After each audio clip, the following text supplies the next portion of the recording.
Hey Fight Night fans, this is Chad Beatty here for the latest edition of the Nightly Review. We're going to kick things off with the men's and women's basketball team whose seasons unfortunately came to an end in the Sunshine State Conference Championship, both of them at the hands of St. Leo.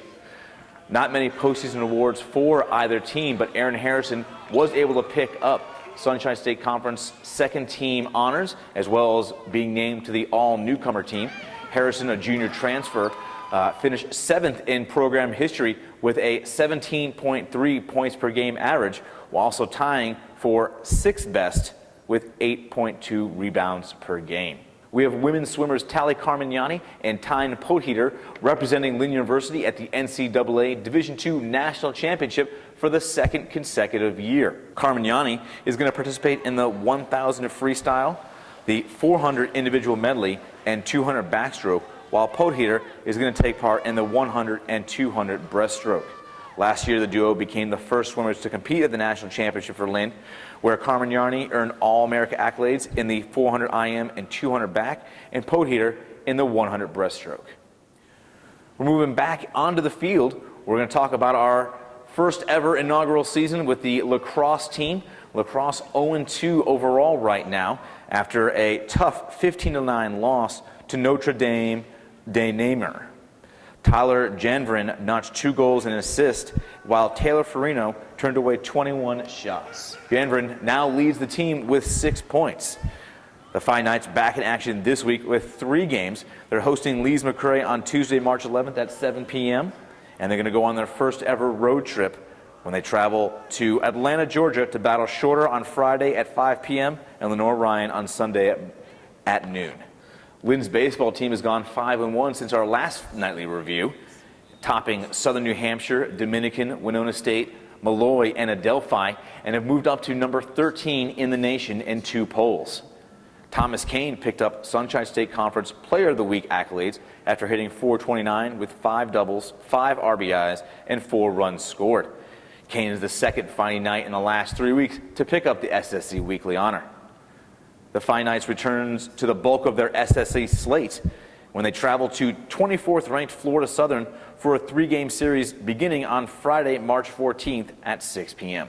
We're going to move from one diamond to the next as we talk about our softball team, which unfortunately dropped its 3-game series to Florida Southern this past weekend. The Fight Knights, though, did go 3-1 at the Clearmont Invitational, beating Ashland, Lake Erie, and St. Anselm's. Senior catcher Devin Kuchergan, though, continued her hot hitting, belting 2 home runs to give her 9 on the season with 35 RBIs, both of which moved her into the top 10 of program history for a single season. Lynn is also on the road this weekend when they travel to Melbourne, Florida to battle Florida Tech in another Sunshine State Conference matchup. First game of the series begins on Friday at 3 p.m. The women's tennis team went 3-0 on their California trip when they defeated 3 nationally ranked teams, Azusa Pacific, Westmont, and Cal State Los Angeles, to move to an impressive 13-0 overall. The road to perfection doesn't get much easier for the Fight Knights this week with 4 big matches. They host 7th-ranked West Florida and NAIA top-ranked Auburn Montgomery on Tuesday and Wednesday, before hitting the road again to battle top-ranked Armstrong Atlantic and number 5 Columbus State in Savannah, Georgia. The men's team picked up their first loss of the year in a closely contested 5-4 loss to 3rd-ranked West Florida. The Fighting Knights have little time to rest as they host NAIA number 2 ranked Auburn Montgomery before traveling to number 2 Armstrong Atlantic and number 9 Columbus State Friday and Saturday.